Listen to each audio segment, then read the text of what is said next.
Oke, para mahasiswa sekalian, kita mulai pembahasan mata kuliah acara pidana yang ini. Ini acara pidana, oke. Nah, kita bahas tentang ini coba nih ya. Udah, Pak. Pra-peradilan. Ya, pra-peradilan. Dasar hukumnya dalam acara pidana atau disebut dengan KUHAP. KUHAP ya. Itu Undang-Undang Nomor 8 tahun 81 tentang acara pidana.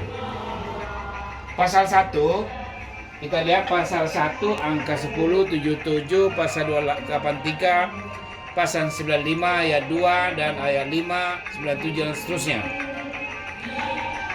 Nah, kemudian kita fokus membicarakan acara pidana. Apa yang dibahas dalam acara pidana pada intinya adalah, kalau kita lihat, mahasiswa sekalian kalau mau bertanya yang silakan dia, saya terangkan dulu. Ini KUHAP. KUHAP ini mulai dari namanya penyidikan, ya. Sini penyelidikan. Nah, di sini diawali dengan penangkapan. Kemudian ada penggeledahan.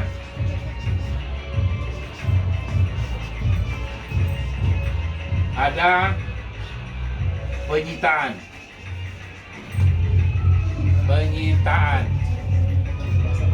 Ada penyegelan. Minta mahasiswa ni coba spidol kalian yang ada enggak? Penyegelan. Atau bahasa lain ada namanya, enggak apa-apa ya Mara. Police line. Langsung garis atau line itu garis, line itu polis atau polisi. Ya. Oke. Dari ini ya, penyelidikan, kemudian penangkapan, penggeledahan, penyitaan dan seterusnya, sudah itu masuk pada penyidikan. Kalau penyidikan ini sudah ada TSK namanya.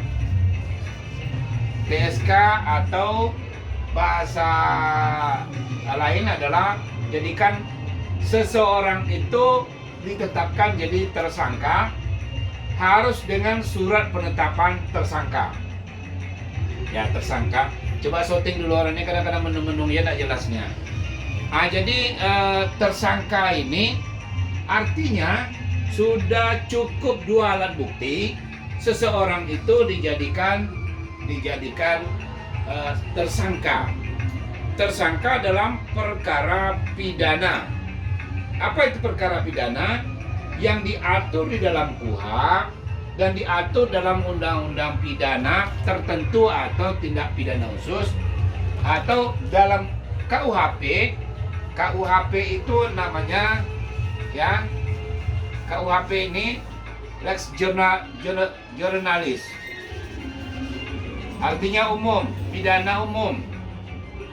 Lex ya, generalis, spesialis ya. Generalis, lex spesialis. Kalau spesialis termasuk tindak pidana khusus, atau bahasa polisinya tindak pidana tertentu. Mengapa tertentu? Karena undang-undangnya tertentu ya. Teknik penyidikannya cara tertentu, persidangannya tertentu, pemotongan penetapan hukuman juga tertentu. Jadi mulai contoh misalnya begini, tindak pidana anak misalnya, ya, perlindungan anak. Kalau dia berbuat pidana, contoh hakimnya tidak pakai toga, jaksanya tidak pakai toga, kemudian tidak terbuka untuk umum tapi tertutup untuk umum, hanya boleh didampingi oleh keluarga, pihak Bapas, dan pihak lawyer atau pengacara. Jaksanya tidak pakai toga, pengacara juga tidak pakai toga. Dan ruangannya itu seperti ini misalnya, ya, ruang-ruang seperti ini dikasih apa? Dikasih warna-warni seperti suasana anak. Jadi inilah bedanya, ya. Salah satu contoh misalnya itu lex specialis secara umum. Jadi mengapa dilakukan hak-hak tersangka ini ada namanya pra peradilan? Karena pra peradilan ini, ya, hak tersangka yang merasa punya bukti, ingat ya, merasa punya bukti dia tidak berbuat, tidak cukup bukti, tetapi ditetapkan jadi tersangka. Atau teknik-teknik lain dari permulaan ini, mulai tidak cukupnya ketentuan KUHP, mulai penyitaan, penyelidikan, penetapan tersangka, bahkan tindakan-tindakan penyidik, ya, melakukan penembakan dan seterusnya. Dan ini, ya, bisa melanggar HAM, bisa juga bertentangan dengan KUHP. Inilah hak-hak seseorang untuk melakukan pra peradilan ke pengadilan negeri, tapi perkara pidana tetapi adalah dalam gugatan masuk unsur perdata. Ingat tuh, banyak orang keliru. Dianggapnya itu pra peradilan itu pidana. Tetapi di dalam pelaksanaan permohonannya atau katakannya pra peradilan itu termasuk proses perdata, karena itu ada unsur ganti rugi. Kalau itu nanti efeknya adalah dampaknya putusan itu, kalau dia permohonannya terdakwa itu tersangka itu dikabulkan oleh pengadilan, maka dia harus dilepaskan kalau dia tersangka, dan kalau ada barang-barang sitaan harus dikembalikan kepada pemiliknya. Nih mahasiswa mungkin ada yang kurang paham, silakan bertanya. Nih cantik-cantik ini ada. Ini cowok satu cuma nih. Ada yang bertanya? Ya, saya Pak. Kan di situ diantara ada penyidikan, penangkapan, penyegelan, penyitaan. Salah satu yang menarik dari saya kan pertama tadi dikatakan bahwasannya di antara proses itu adalah proses yang paling awal adalah proses penangkapan, Pak.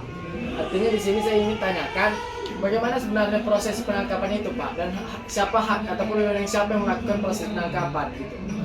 Jadi penangkapan, jadi gini, kalau undang-undang di kepolisian, setiap polisi ya berhak dan punya kewajiban mencurigai setiap orang ya dalam tindakan saat itu terjadi. Setiap polisi ya berhak untuk melakukan tindakan, misalnya ya tertangkap tangan atau tertangkap basah.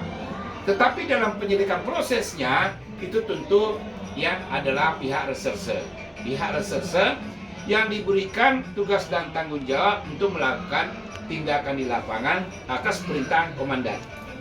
Jadi reserse yang melakukan, misalnya kan sudah diawali penyelidikan untuk mengumpulkan bukti-bukti awal, apakah seseorang itu cukup bukti, diduga dia melakukan, ternyata cukup bukti, maka laporan intel atau penyidikan ini bahwa orang ini dia sudah ada bukti untuk dilakukan penangkapan.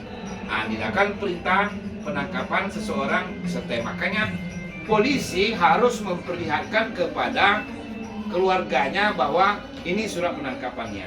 Kalau ada ditahan, ini surat penahanannya. Ini kalau ada barang disita, ini surat penyitaannya. Maka proses itu secara profesional.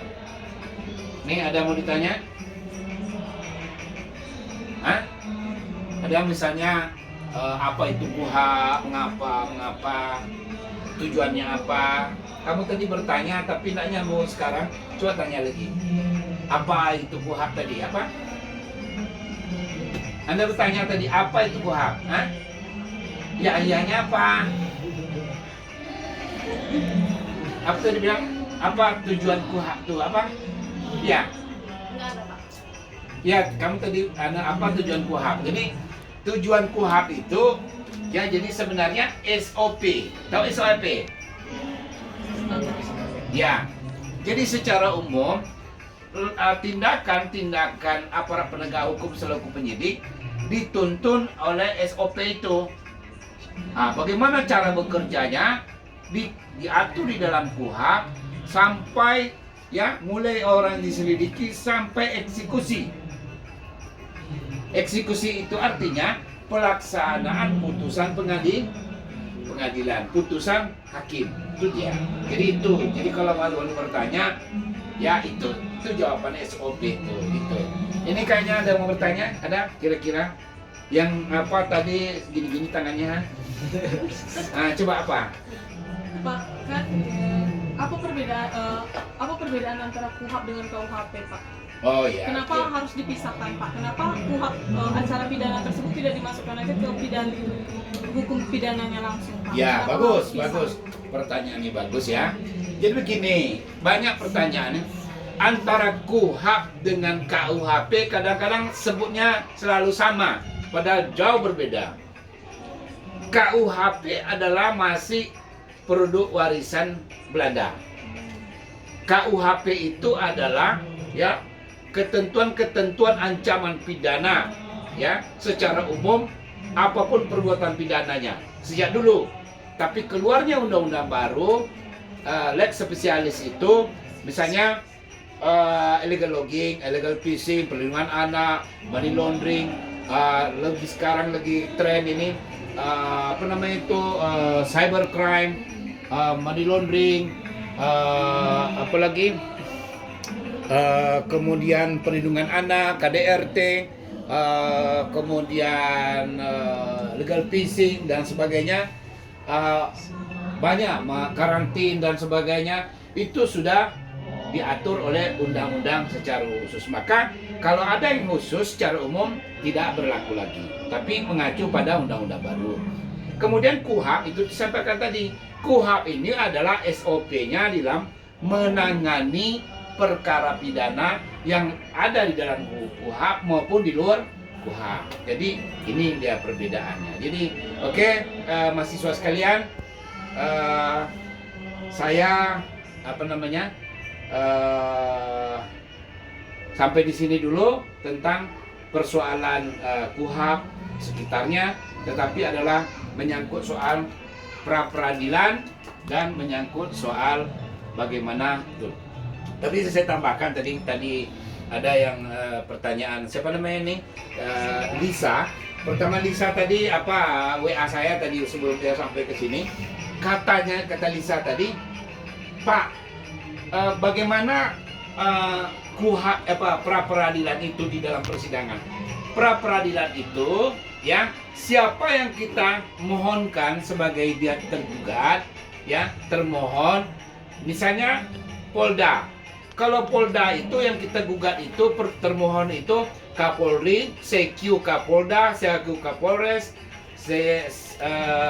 Kapolsek, siapa yang tertinggi. Demikian juga kejaksaan dan seterusnya. Jadi itu persidangannya ya dalam waktu yang singkat mesti putus.